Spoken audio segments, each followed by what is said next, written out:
So I don't know if you've heard, but I got a new demo recently. The RX 350h luxury package. And the reason I'm gonna do this video today is my 1 month review on driving this car every single day. Now remember, I was coming from an IS 350. So a lot of things of the RX 350 that I talk about in the dealership every day, but still surprise me when driving it. I'm Dustin Mason from Performance Lexus in St. Catharines. Make sure you hit like and subscribe for more Lexus related content. And make sure you let me know in the comments below of any video ideas that you'd like to see. Okay, jumping right into things here. So the RX 350 hybrid. One of the first things I noticed when getting into this vehicle from the IS 350 was the safety sense. So this is something that, again, I talk about all the time and I can sell from a brochure, but actually driving it every day, a few things stuck out to me.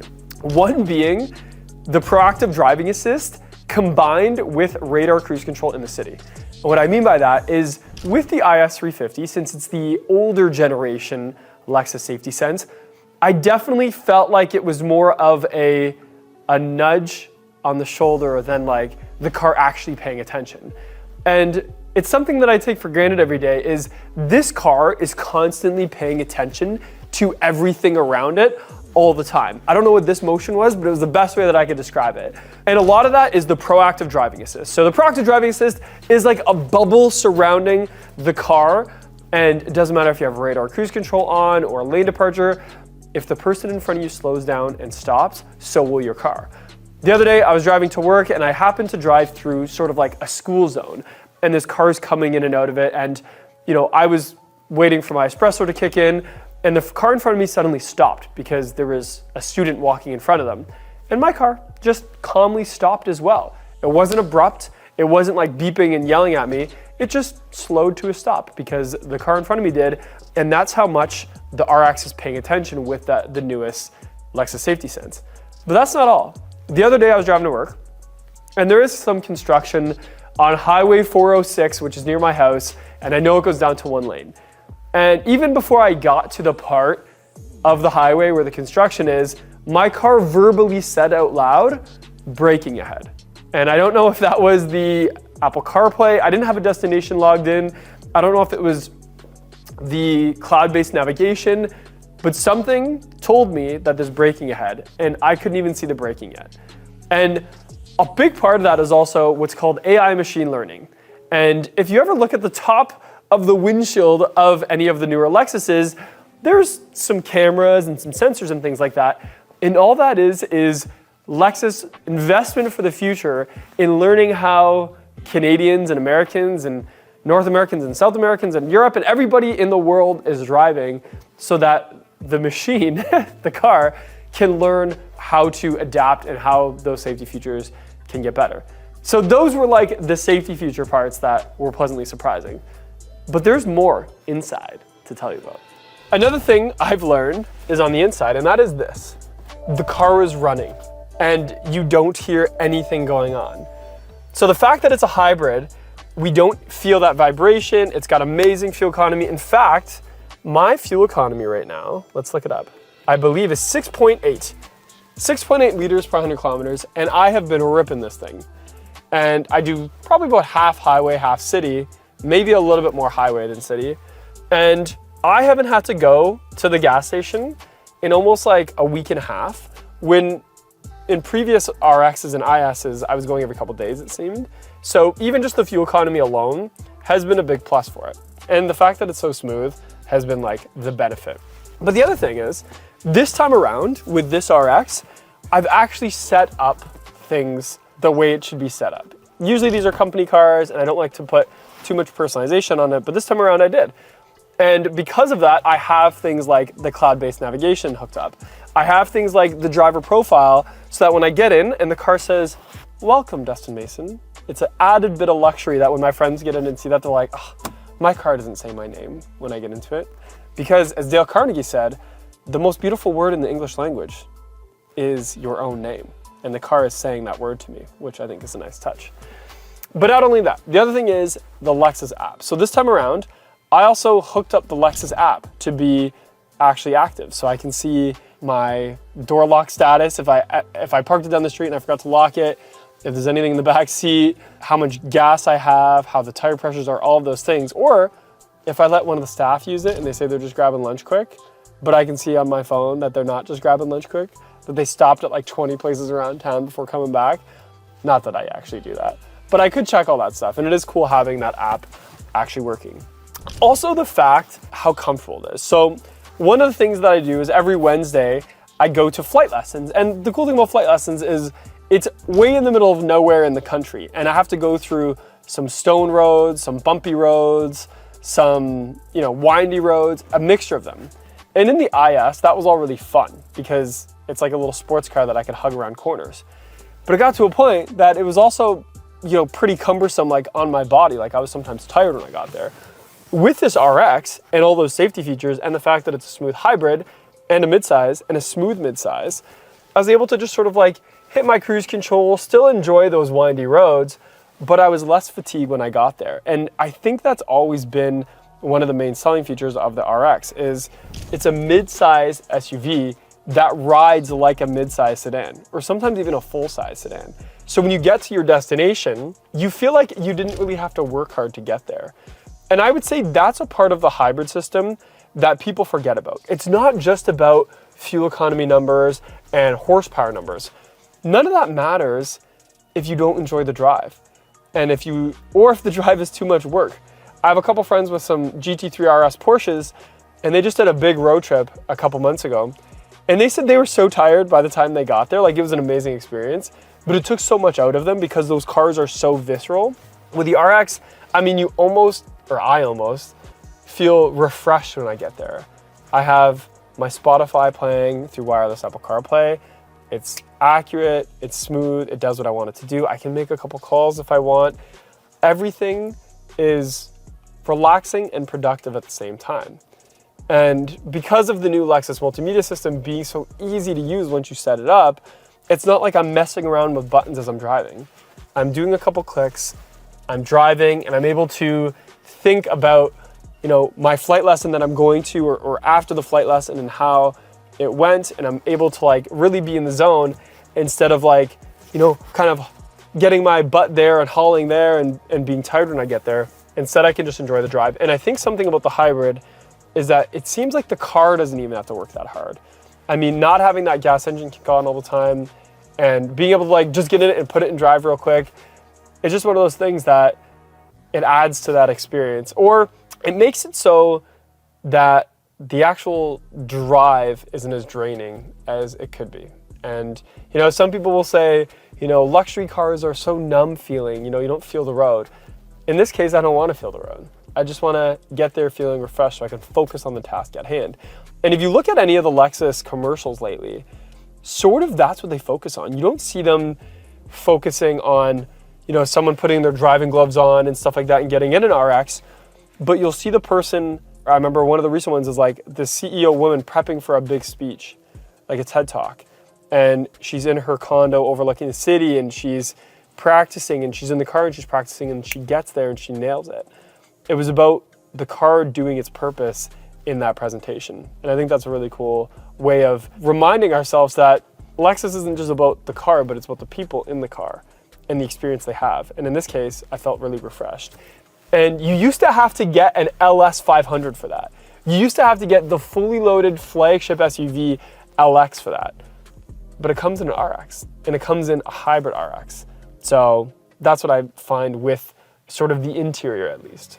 Okay, so another pleasant surprise has been the color of this interior. So this is the Palomino interior.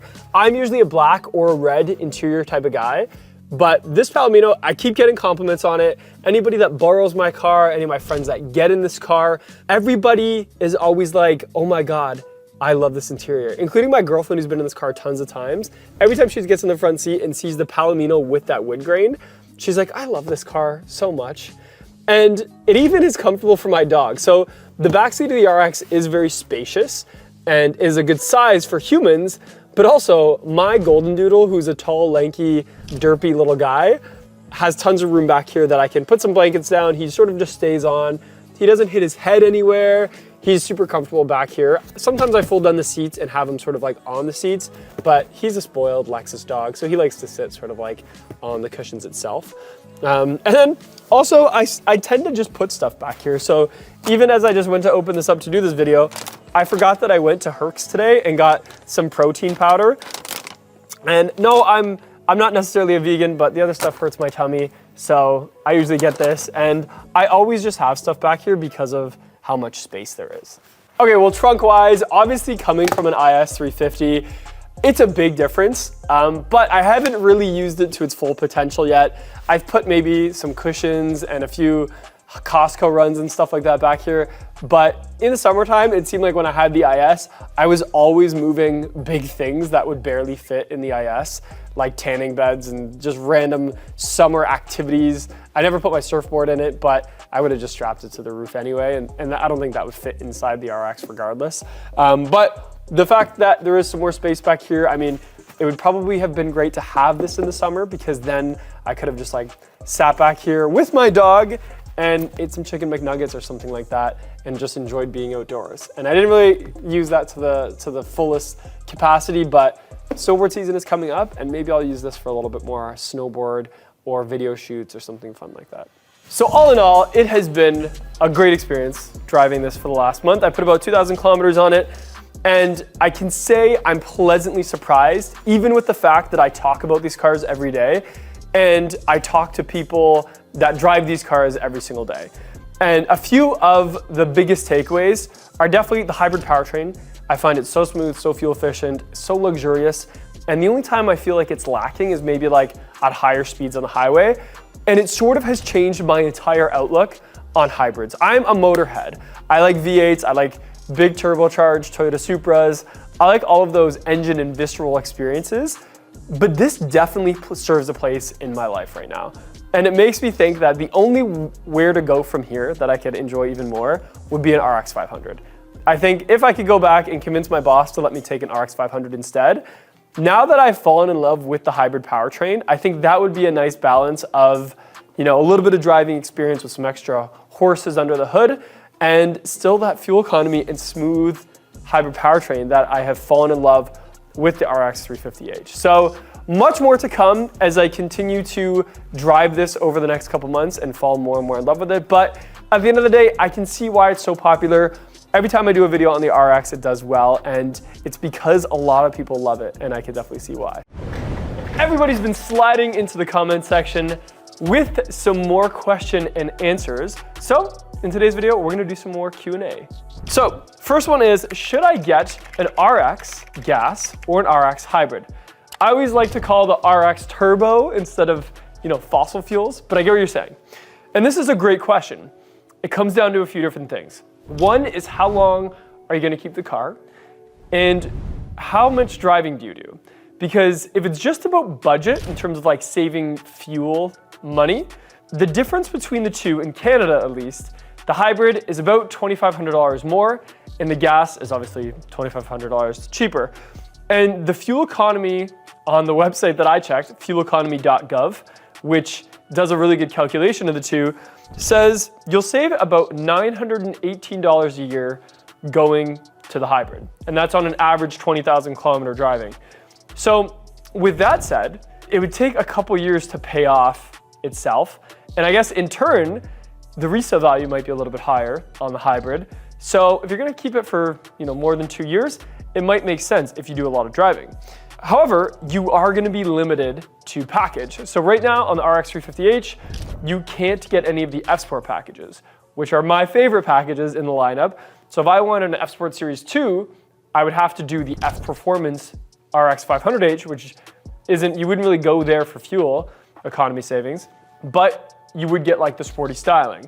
So I would probably weigh those two options in terms of like, are you okay with a luxury package, or do you want a sport package? And take that in consideration when you're looking at the two. Now there is one more benefit to going hybrid, and I'm driving an RX hybrid right now and I forgot about it. And that is, it is so smooth. It's smoother than my intro. And that's just because of that hybrid engine motor is kicking in, and from a stop, it's just like you're gliding. You're just flying. So that is definitely something to consider when looking at a hybrid. Okay, question number 2. Why is the LC500 not marketed? That's a good question. I don't know for sure because I don't work for the marketing division of Lexus. But all I know is when you look at certain niche cars, it's not about getting as many of them on the road. It's about when you see them on the road, you're like, whoa, that's an LC500. It's not your everyday volume, even volume enthusiast car. It's something a little bit more special to that. And when I look at countrywide, even a year and a half ago, there was like 15 LC500s for sale used. As of today, I think if I go all the years, like 2019, all the way up to 2024, there's like 5 for sale. And I think 2019 to 2020, there's none. 2021, there's none. So there's a really high demand for them, especially with that V8. And there's a relatively low supply. And because of that, it keeps those pre-owned ones really highly priced. And I don't know, it just makes it a little more niche and special, which is part of the fun of having an LC, especially if you have a bespoke one. Shout out to you guys with the bespoke ones. Are there any window shades on the RX or NX? There is. So on the RX, usually like the mid-luxury packages and up, so luxury, ultra-luxury, and executive, you do have rear seat window shades that come up and down. On the NX, I'm sorry, but you don't. But on the RX you do, so maybe that's one reason to go RX. Do you have to plug in a hybrid, or what does hybrid mean? Okay, so this is a good question. So if it's a plug-in hybrid, you plug it in. But if it's just a regular hybrid, we've sort of started calling them self-charging hybrids. You're just gonna put the gas in like you normally would a normal internal combustion engine. And that gas is just gonna last a lot longer, like 800 to 1,000 kilometers a tank sometimes. And a car that would normally do like 600 to a tank or something like that. So if it's a self-charging hybrid, you're just gonna put gas in. If it's a plug-in hybrid, which is like the NX 450h Plus or the RX 450h Plus, those cars are a little bit more rare and, you know, harder to get a lot of the times. That's more of like an EV where you plug it in every night. It's gonna give you some range. Maybe it's like 50 kilometers, 80 kilometers is not a ton, but it gives you a little bit more of that EV powertrain. And then when it goes out, when you run out of juice, when your range anxiety kicks in, it's just a hybrid. You can just put gas in it. So the plug-in hybrids are best of both worlds. And just remember, the term hybrid has evolved many, many moons and times. So like in 2011, Chevy had a Malibu that was said it was a hybrid, but really it just had start-stop technology. And it would just be like, the idle would stop when you're at a light.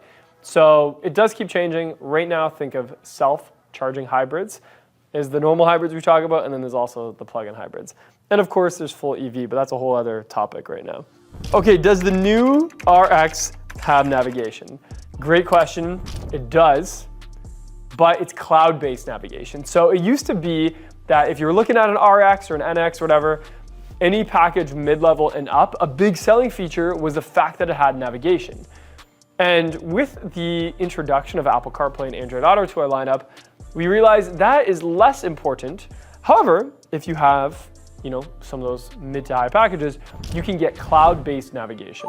And that's part of your 3-year connected services trial. And it uses Google Maps and Google Traffic and POIs and all that stuff to be sort of like a live map, but you do need that service initiated. You do have to have, you know, the cloud-based thing going. But most of my guests use Apple CarPlay, Android Auto, including myself. I find the Google Maps or the Waze app or any of the, even the Apple Maps is just really cool. It's really sharp. I can change it on the fly. It just works so flawlessly. So I'd recommend if your car has it, use Android Auto or Apple CarPlay. It's the best. Okay, how long? There's a lot of hybrid questions today. How long does a hybrid battery last? Great question. I think this means like longevity of it. So I'm gonna go with that. So a hybrid battery has a 10-year, 240,000 kilometer warranty. That's on the high voltage hybrid battery.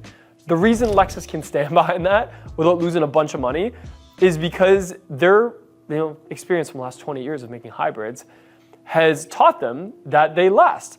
And one of the reasons they last a long time is because they're never like getting to 100% charge. Like even when the car says it's 100% charge, that battery is actually at like 80 capacity or 70. And then, you know, even depleted, it's still going down to like 20. So you're really playing in that mid zone. And because of that, the batteries last a long time and they're really over-engineered.